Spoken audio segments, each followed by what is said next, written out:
ఆదిత్య హృదయాన్ని మీరు ఎప్పుడు చదవాలి అంటే అగస్త్య మహర్షి చెప్పేశారు. కాంతారేషు భయేషు చ, మీరు మహారణ్యంలో ఉండండి, మీరు విపరీతమైనటువంటి భయాన్ని పొంది ఉండండి, ఏదైనా ప్రమాదం వచ్చేస్తూ ఉండనివ్వండి.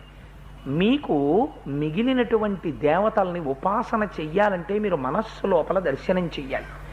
మీ మనస్సు ఖేదాన్ని పొందేసింది అనుకోండి ఎప్పుడైనా, అప్పుడు మీరు ఏ మంత్రాన్ని ఉపాసన చేస్తున్నారో ఆ స్వరూపాన్ని నిలబెట్టడం కష్టం.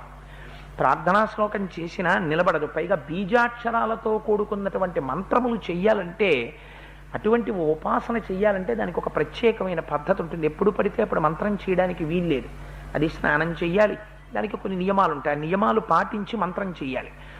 ఆదిత్య హృదయానికి మీకు ఆ బాధ లేదు. మీరు నడుస్తూ కూర్చుని నిలబడి అరణ్యంలో ఉండండి, ఎక్కడ మీకు భయం వేయనివ్వండి. ఒక్కసారి మీకు అదృష్టం ఏమిటంటే సూర్యుడు ఎప్పుడూ ఆకాశంలో ఉంటాడు. నేను సూర్యుణ్ణి చూడలేదన్న వెర్రివాడు ప్రపంచంలో ఉండడు. కళ్ళు మూస్తే సూర్యదర్శనం అయిపోతుంది మీకు. అటువంటి కానీ ఒక్కటి జ్ఞాపకం పెట్టుకోండి, ఆదిత్య హృదయం చదివేటప్పుడు కళ్ళు మూసి నమస్కారం చేస్తే సూర్యోదయం అవుతున్న సూర్యుణ్ణి ఉపాసన చేయాలి. ఉపాసన చేసి 3 సార్లు చదవమని ఇందులో మహర్షి చెప్పారు. కానీ ద్వాదశాత్మన్నమోస్తుతే 12 ఆదిత్యుల్ని అందులో ఉపాసన చెప్పారు. అందుకని మీకు మిగిలినటువంటి దేవతా స్వరూపాలు ఈ కంటితో చూడ్డానికి కుదరదు. ఒక్క సూర్యనారాయణమూర్తిని మాత్రం మీరు ఈ కంటితో చూడొచ్చు ఎదురుగుండా. ఈ కంటితో చూసి దర్శనం చేసి నమస్కారం చేసుకోవచ్చు. చేసేసి మీరు ఎలా ఉండండి, మీకు చాలా భయం వేసేసింది అనుకోండి, వెంటనే ఒక్కసారి కళ్ళు మూసు.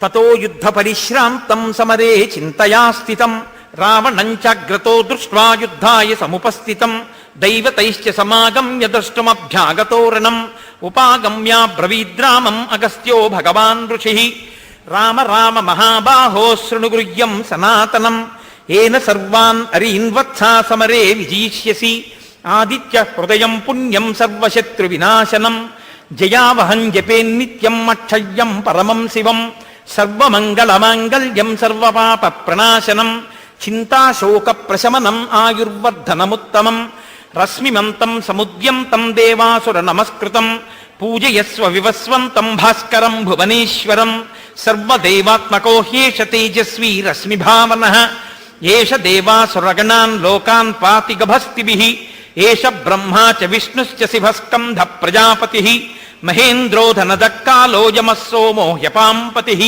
పితరో వసవస్సాత్యాహ్యస్మినో మరుతో మనుః వాయుర్వహ్ని ప్రజా ప్రాణా ఋతుగర్తా ప్రభాకరః ఆదిత్యః సవితా సూర్యః ఖగః పూషా గభస్తిమాన్ సువర్ణ సదృశో భానుః హిరణ్యరేతా దివాకరః హరిదశ్వః సహస్రాచ్చిః సప్త సప్తిర్మరీచిమాన్ తిమిరోన్మదనశంభుస్పష్టామార్తాండ అంశుమాన్ హిరణ్యగర్భः శిశిరస్తపనో భాస్కరో రవిః అగ్నిగర్భో దితిః పుత్రః శంఖః శిశిరనాశనః వ్యోమనాథస్తమో బేధీరుగ్యజుః సామపారగः ఘనవృష్టిరపాం మిత్రో వింధ్యవీది ప్లవంగమః ఆతపీ మండలీ మృత్యుః పింగళः సర్వతాపనః కవిర్విశ్వో మహాతేజా రక్తః సర్వభవోద్భవః నక్షత్రగ్రహతారాణాం అధిపో విశ్వభావనః తేజసామపి తేజస్వీ ద్వాదశాత్మన్నమోస్తుతే నమః పూర్వాయ గిరయే పశ్చిమే గిరయే నమః జ్యోతిర్గణానాం పతయే దినాధిపతయే నమః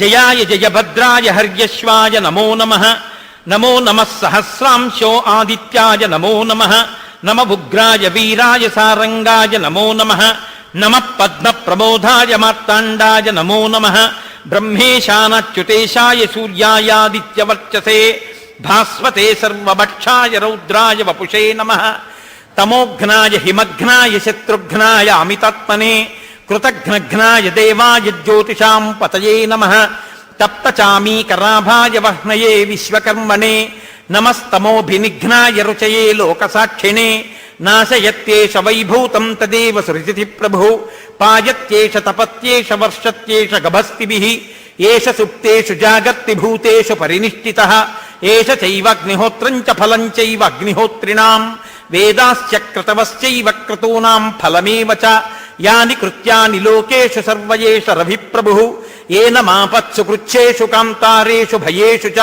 కీర్తయన్ పురుష కశ్చిన్నావసీతటి రాఘవ పూజయస్వైనమేకాగ్రో దేవదేవం జగత్పతిం ఏతత్త్రిగుణితం జప్వా యుద్ధేషు విజీష్యసి అస్మిన్ క్షణే మహాబాహో రావణం త్వం వధిష్యసి ఏవముక్త్వా తదాగస్త్యో జగామ చ యథాగతం ఏతచ్చుత్వా మహాతేజానష్టశోకో భవత్తదా ధారయామాస సుప్రీతో రాఘవ ప్రయతాత్మవాన్ ఆదిత్యం ప్రేక్ష్య జప్త్వా తూ పరం హర్షం అవాప్తవాన్ త్రిరాచం యశుచిర్భూత్వా ధనురాదాయ వీర్యవాన్ రావణం ప్రేక్ష్య హృష్టాత్మా యుద్ధాయ సముపాగతం సర్వయత్నేన మహతామధే తస్య ధ్రువోభవత్ అధిరవరవదన్నిరీక్ష రామం ముదితమనాః పరమం ప్రహృష్యమాణః నిశచరపతి సంఖ్యయం విదిత్వా సురగణమధ్యగచో వచస్వరేతి.